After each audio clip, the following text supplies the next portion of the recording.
Hello friends. Victorian period में बहुत से राइटर हुए हैं, मगर उनमें जो फेमस हैं, बहुत फेमस, जिनको ब्रोंटे सिस्टर भी बोला जाता है, फीमेल राइटर्स के बारे में भी विक्टोरियन एरा में, विक्टोरियन पीरियड में, विक्टोरियन एज में फीमेल राइटर्स भी हुई हैं जिनको ब्रोंटे सिस्टर्स बोला जाता है। और आज हम चार्लोट ब्रोंटे के बारे में डिस्कस करेंगे। ये विक्टोरियन एरा की फीमेल राइटर हैं, बहुत जानी जाती हैं अपने वर्क्स के बारे में। और ये तीन सिस्टर थी और तीनों ही लिखती थी। विक्टोरियन पीरियड से इनको स्टॉर्मी सिस्टर भी बोला जाता है तीनों को। और तीनों कौन कौन सी है? चार्लोट ब्रोंटे है, एमिली ब्रोंटे है और एन ब्रोंटे है। तो डिस्कस करेंगे आज हम चार्लोट ब्रोंटे के बारे में। चार्लोट ब्रोंटे के बारे में अगर देखें, इनका लाइफ स्पेन है 1816 से लेकर 1855। तो ये नॉवलिस्ट, इन्होंने नॉवेल्स भी लिखी हैं और पोइम्स भी लिखे हैं, यानी कि पोइटस भी हैं, ये नॉवलिस्ट भी हैं। और चाइल्डहुड की अगर हम बात करें तो इनके जो फादर थे ना, वो एक क्लर्जीमैन थे।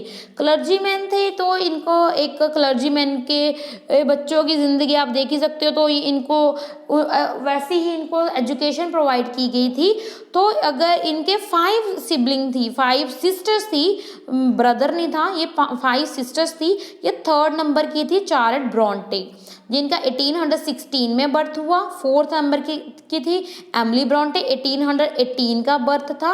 और एन ब्रोंटे थी जो 5th नंबर पे थी, सबसे छोटी थी, 1820 का बर्थ था। यानी कि 2-2 साल का इनका फ़र्क है। सबसे बड़ी ये चार्लोट ब्रोंटे हैं, 3rd नंबर की हैं।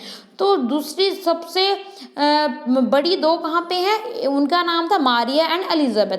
मारिया एंड एलिजाबेथ वो बोला जाता है, एक हमें रेफरेंस मिलती है वर्क में, died due to consumption food. यानी कि ये जहाँ पे स्कूल में पढ़ती थी, क्राइस्ट स्कूल में, यानी कि क्लर्जी स्कूल में वहाँ पे पढ़ती थी, वहाँ पे बोर्डिंग स्कूल में जहाँ पे ये पढ़ रही थी, वहाँ पे ना फूड कंजम्पशन यानी कि इन्फेक्टेड फूड खाने की वजह से इन दोनों की, मारिया एंड एलिजाबेथ की, 1820 में डेथ हो जाती है बोर्डिंग स्कूल में। ओके, तो ये इनकी पढ़ाई तो वहीं पे रह जाती है। और ये छोटी उम्र में ही, क्योंकि बच्चे होते ना, बॉन्डिंग होती है अच्छी, दोनों बड़ी थी और 2 बड़ी बहनों की डेथ हो जाती है। बहुत असर होता है चार्लोट ब्रोंटे के ऊपर भी, बहुत असर देखने को मिलता है, क्योंकि बच्चा बहुत छोटी उम्र में भी अपने साथ खेले हुए ब्रदर सिस्टर ये ऐसे गुजर जाएं तो ट्रॉमा में चले जाते हैं बच्चे। चार्लोट ब्रोंटे के साथ भी कुछ ऐसा ही हुआ।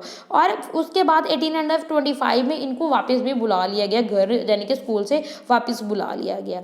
देन ये तीनों सिस्टर थी ना, तीनों सिस्टर लिखती थी, ये Charlotte Bronte, Emily Bronte and Anne Bronte. और तीनों ना सुडोनेम के अंडर, यानी कि सुडोनेम मतलब पेन नेम के अंडर अपने वर्क पब्लिश करवाती थी। ये तीनों अपने अपने अलग नेम यूज़ करती थी, जैसे चार्लोट करर बेल और एमिली एलिस बेल और एन एक्शन बेल अपना नेम, ये अपनी राइटिंग पब्लिश करवाती थी। ओके, देन आता है वर्क्स के ऊपर आते हैं।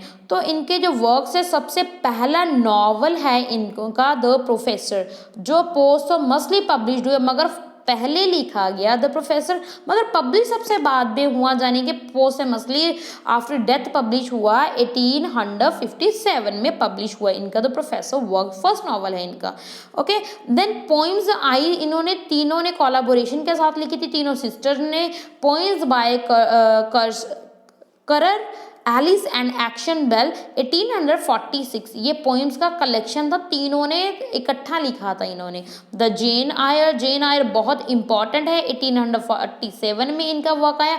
और इस वर्क में ऑटोबायोग्राफिकल एलिमेंट्स देखने को मिलते हैं। इस वर्क में चार्लोट ब्रोंटे ने अपने जो ऑटोबायोग्राफी, जेन ऐसा बोला जाता है, जेन खुद ये चार्लोट ब्रोंटे ही हैं, यानी कि ऑटोबायोग्राफिकल एलिमेंट्स देखने को मिलते हैं जेन आयर में, 1847 में आता है।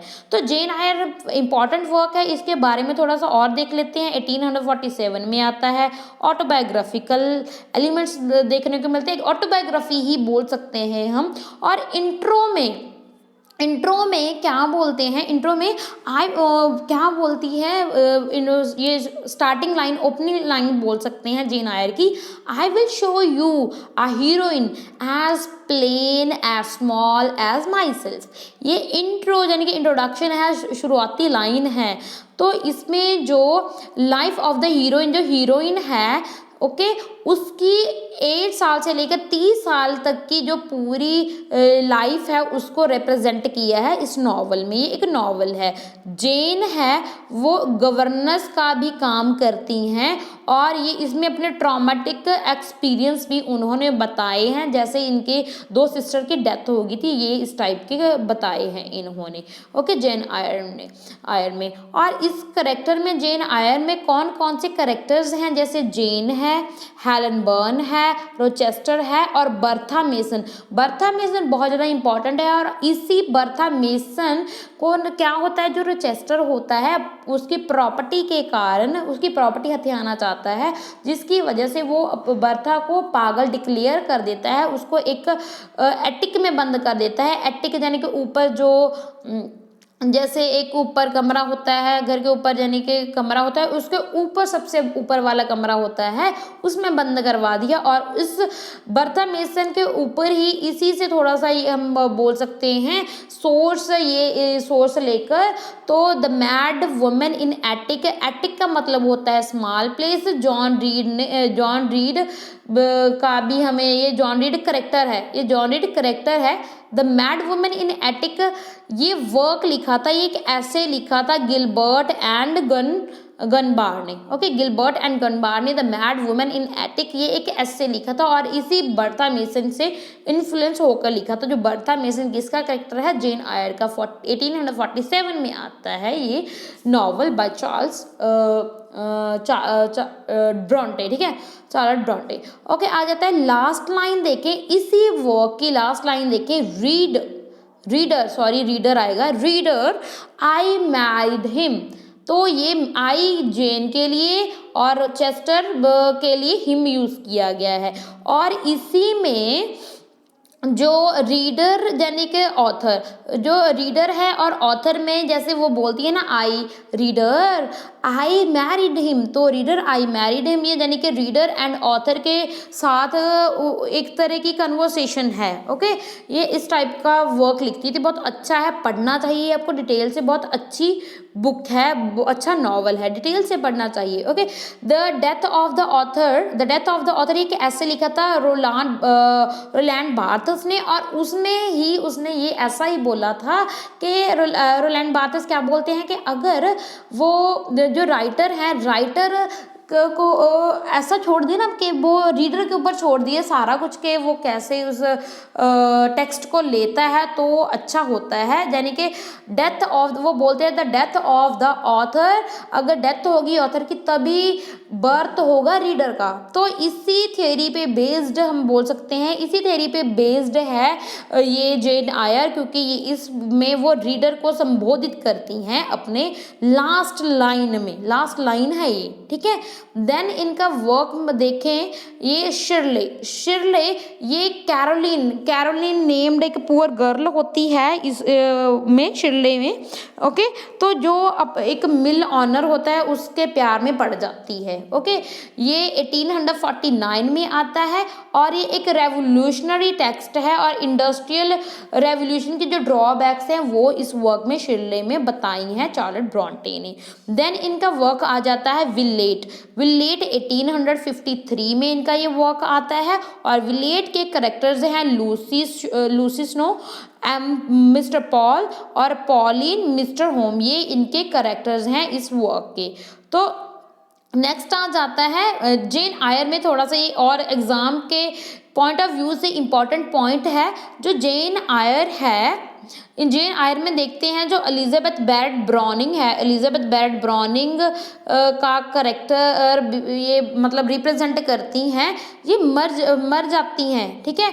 तो ये मर जाती हैं, इनका जो बेटा होता है उसका नाम होता है जॉन, एलिजाबेथ बैरेट ब्राउनिंग, क्योंकि इनका पालन पोषण इन्होंने किया था ना, एलिजाबेथ ब्राउनवेल का फाइनेंशियली भी हेल्प की थी इनकी जेन आयर की। तो इनका यानी कि इनकी आंट थी एलिजाबेथ बैरेट ब्राउनिंग, उनका एलिजाबेथ बैरेट ब्राउनिंग का एक बेटा था जॉन, उनके साथ इनकी इनकी बहुत अच्छी हम बोल सकते हैं अच्छा प्यार था, बाउंडेशन थी। और उसका भी जेन आयर में हमें रेफरेंस मिलता है एलिजाबेथ बैरेट ब्राउनिंग और उनके बेटे जॉन का। 1854 में ये मैरिज कर लेती हैं, ठीक है। एक फादर के ही एक फादर के ही कुरेटर से। कुरेटर क्या होता है? कुरेटर होता है प्रीस्ट, क्योंकि ये इनके फादर एक क्लर्जी मैन थे, प्रीस्ट थे, तो ये फादर के एक क्यूरेटर थे, उनसे शादी कर लेती हैं 1854 में। मगर आफ्टर 1 ईयर तो इनकी डेथ हो जाती है। 1855 में इनकी डेथ हो जाती है, शादी के 1 साल बाद ही इनकी डेथ हो जाती है। और ये इनका एक वर्क और है, दैट इज एमा। ये इनका अनफिनिश्ड वर्क है।